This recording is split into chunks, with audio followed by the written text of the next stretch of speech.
yeye mwenyewe. Baba alizaliwa tarehe 12 Julai 1932 kijijini Marangu, Moshi, akiwa mtoto wa Eliapenda Ngapanyi Mtei na Ngianaeli Mlingi. Alibatizwa na kubarikiwa katika kanisa la Kilutheri Ashira Marangu. Alifunga ndoa takatifu ya Kikristo na Johara Hassan Miliari katika kanisa la Kilutheri Ngarima tarehe 6 Agosti 1960. Katika ndoa hii alibarikiwa kupata watoto 5, 2 wa kiume na 3 wa kike. Mzee Mtei alianza masomo yake katika shule ya awali ya Ngaruma Lutheran Parish School na baadaye alisoma Native Authority Primary yani NA Marangu hadi darasa la 8. Mwaka 1945 hadi mwaka 1950 alisoma Old Moshi Secondary School. Tokea mwaka 1950 hadi 1952 alisoma Tabora High School. Kuanzia mwaka 1953 alisoma Makerere University College ambayo ilikuwa ni tawi la University of London na kuhitimu Bachelors of Arts BA mwaka 1957. Baba aliajiriwa kwa mara ya kwanza mwaka 1957 na East African Tobacco jijini Nairobi, Kenya, akiwa sales manager. Mwaka 1959 hadi 1962 alikuwa mtumishi wa umma katika serikali ya Tanzania jijini Dar es Salaam. Mwaka 1963 aliazimwa seconded East Africa Common Service Organization huko Nairobi. Awali kama Deputy Secretary na Personal Assistant wa Secretary General. Akapandishwa cheo na kuwa Financial Secretary Julai 1964. Mnamo mwezi Septemba mwaka 1964 alirudi kuwa mtumishi wa umma katika serikali ya Tanzania na kuteuliwa kuwa katibu mkuu wa hazina, Permanent Secretary to the Treasury. Oktoba ya mwaka uliofuata, yani 1965, aliteuliwa kuwa gavana mteule, governor designate, ili afanye matayarisho ya kuzindua Benki Kuu ya Tanzania. Mwaka 1966 aliteuliwa rasmi kuwa gavana wa kwanza wa Benki Kuu ya Tanzania. Mnamo April 1974, mzee aliteuliwa kuwa katibu mkuu, Secretary General wa East African Community, kazi ambayo alifanya hadi Februari 1977 alipoteuliwa kuwa waziri wa fedha na mipango. Mnamo Desemba 1979 alijiuzulu wadhifa wake wa waziri kwa sababu ya kutofautiana na rais, hususan masuala ya sera za uchumi. Mwezi uliofuata yani Januari 1980 alinunua shamba hili Ogaden Estate na kuwa mkulima wa kahawa. Mnamo Novemba 1982 baba aliteuliwa kwenye bodi ya wakurugenzi watendaji wa shirika la kifedha la kimataifa International Monetary Fund IMF huko Washington DC, Marekani. Alifanya kazi kwenye shirika hilo kwa kipindi cha miaka 4 hadi alipomaliza mkataba wake Novemba 1986. Alirudi Tanzania akaendelea kuwa mkulima wa kahawa na pia alihusika kwenye nyanja mbalimbali kama ifuatavyo. Mwenyekiti wa Tanganyika Coffee Growers Association TCGA kwa zaidi ya miaka 15 kuanzia 1981. Mwenyekiti mwanzilishi wa Tanzania Coffee Research Institute TACRI kuanzia mwaka 2001 hadi 2008. Mkurugenzi wa Tanzania Coffee Board TCB na mkurugenzi wa Tanzania Coffee Curing Company TCC Co Limited. Mwaka 1992 Mzee Mtei alishiriki kukiasisi Chama cha Demokrasia na Maendeleo Chadema na kukiongoza kama mwenyekiti wa taifa wa kwanza hadi August 1998.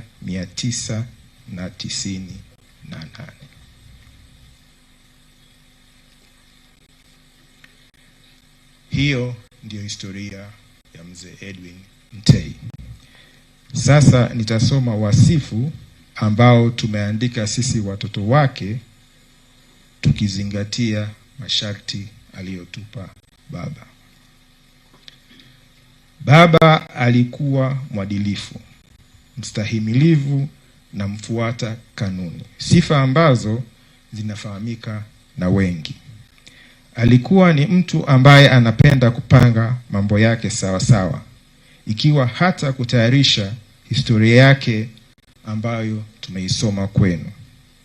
Alikuwa shupavu, asiye mwoga, mwenye ujasiri, mcheshi lakini mpole sana na mwenye upendo na msaada mkubwa kwa wengi.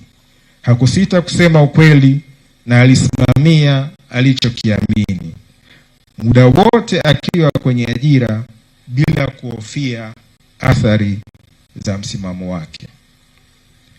Alikuwa ni mcha Mungu, akishiriki kuwezesha huduma mbalimbali za kanisa zikiwemo ujenzi na maendeleo mengine ya kanisa na jamii. Alipenda sana kuimba nyimbo za kuabudu, tena wa lugha ya Kichaga, akiwa amekaa hapa hapa barazani. Kwa hiyo leo tutaimba nyimbo nyingi sana za Kichaga. Nafikiri baba angesema leo kutanoga.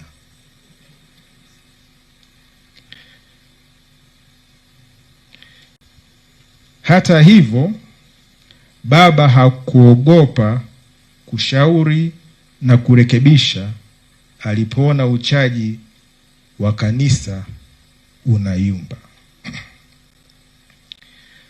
Wengi ni mashuhuda wa haya tunayosema, na kwa wale waliobahatika kusoma kitabu chake From Godhead to Governor aliyokiandika mwenyewe, wamegundua kuwa alikuwa anaweka kumbukumbu zake vizuri na hakuwa mwoga kabisa. Baba aliandika kitabu huku akitype kidole kimoja baada ya kingine mpaka akamaliza kitabu chote. Alipotukabidhi historia yake kwa watoto wake, yani sisi, alikabidhi pia andiko ambalo familia imeona ni vyema lichapishwe kwenye kitabu hiki cha mazishi, kila mtu apate nafasi ya kusoma na kufahamu jinsi alivyopenda nchi yake na maendeleo ya zao la kahawa. Baba yetu alikuwa na upendo sana kwetu na kwa jamii yake. Alimpenda sana marehemu mke wake Johara, kila wakati akimwita J wangu, J wangu, my darling J. Alisisitiza sana upendo. Tarehe 12 Julai 2024, wakati tukisherehekea miaka 92 ya maisha yake, alituasi na nanukuu: pendaneni sana, shirikianeni, muwatunze na kuwaenzi wazee wetu. Siku 11 baadaye alipata kiharusi na hakuongea tena. Kwa hiyo ujumbe huo wa upendo ndiyo neno lake la mwisho kwetu sisi. Pendaneni sana, shirikianeni, muwatunze na kuwaenzi wazee wetu. Ugonjwa na kifo. Baba aliugua ghafla mwaka 1997 ambapo alipoteza fahamu kwa zaidi ya mwezi mmoja na baadaye akagundulika na saratani ya tezi dume. Alitibiwa akapona kabisa. Wakati huo akiwa na umri wa miaka 65. Baada ya hapo baba alikuwa akishuhudia na kusema kuwa Mungu amempa second chance ya maisha. Miaka 15 iliyopita alianza kupoteza kumbukumbu na kugundulika kuwa na ugonjwa wa dementia. Mwaka 2021 wazazi wetu waliugua uviko 19 na mama alifariki. Afya ya baba iliendelea kudhoofika. Mwezi Julai mwaka 2024 baba alipata kiharusi. Kadri muda ulivyokuwa unakwenda, hali yake ya afya ilizidi kuzorota. Aliendelea na matibabu hapa nyumbani, hupo akifanyiwa mazoezi ya kila siku, ambayo ilifanya hata Jumapili iliyopita aliyafanya hayo mazoezi. Siku ya Jumatatu tarehe 19 Januari hali yake ilibadilika ghafla na kufariki dunia. Baba yetu amefariki akiwa na umri wa miaka 93. Ameacha watoto 5, 2 wa kiume, Mashinda na Meli, na 3 wa kike, Nora, Lilian na Kineneko. Ameacha wajukuu 13 na vitukuu 4. Shukrani. Familia inatoa shukrani kwa Kanisa la Kiinjili la Kilutheri Tanzania kwa huduma ya kiroho waliokuwa wanampatia baba. Tunawashukuru viongozi na watumishi wote waliohudumia katika ibada hii ya leo ya mazishi. Tunashukuru walioongoza ibada ya faraja kila siku toka msiba umetokea. Tunawashukuru kwa kipekee mtaa wa Machumba kwa huduma yao hapa nyumbani, ikiwemo sakramenti ya meza ya Bwana kwa baba kwa zaidi ya miaka 10. Tunawashukuru madaktari waliokuwa wanamtunza baba alipougua. Dr. Wiles Adam, sijui kama yupo, nigomba simame. Dr. Wiles Adam tunamshukuru kwa kumtembelea baba hapa nyumbani kila tulipomhitaji. Dr. Paul Kisanga na Dr. Hampton Limo, sijui wapo. Anyway, tunawashukuru pia, wamekuwa madaktari na marafiki wa karibu sana na baba. Dr. David Minja kwa msaada alitupatia kipindi baba anaugua. Tunawashukuru madaktari wa Nairobi Hospital, Hospital ya Taifa Muhimbili, Hospital ya Aga Khan kwa huduma zao kwa baba. Familia inatoa shukurani kwa waliokuwa wahudumu wa baba hapa nyumbani. Kipekee tunamshukuru Nesifa Jennifer Mbuda. Jennifer, naomba uje Jennifer.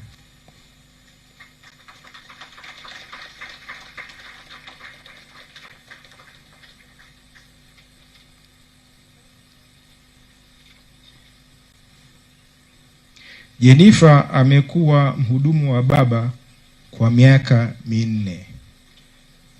Zaidi ya miaka 4. Hali ya baba alivyozidi kuzeeka alianza kutusahau na mwisho akatusahau wote, lakini hakumsahau Jennifer.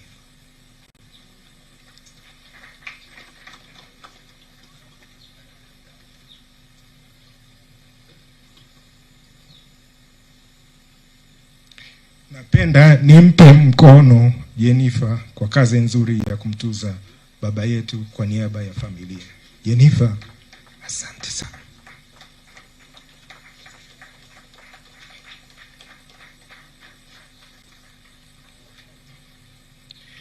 Pamoja naye, shukurani za dhati zinaenda kwa wauguzi Revisina Foya, Eliai Chiringo, Kevin Mvyomela na Agustino Binamungu, pamoja na wasaidizi wao Oscar, Karim, Eunice, Mary na Manka. Pia tunashukuru wataalamu wote wa mazoezi physiotherapist wakiongozwa na Elibariki Mwilenga. Kwa moyo wa dhati, familia tunawashukuru ndugu, jamaa na marafiki, majirani na taasisi zote kwa kutukimbilia na kutupatia msaada wa hali na mali katika kipindi hiki kigumu cha majonzi. Tunatambua mchango wa kila mmoja wenu. Mwenyezi Mungu awabariki sana. Asanteni.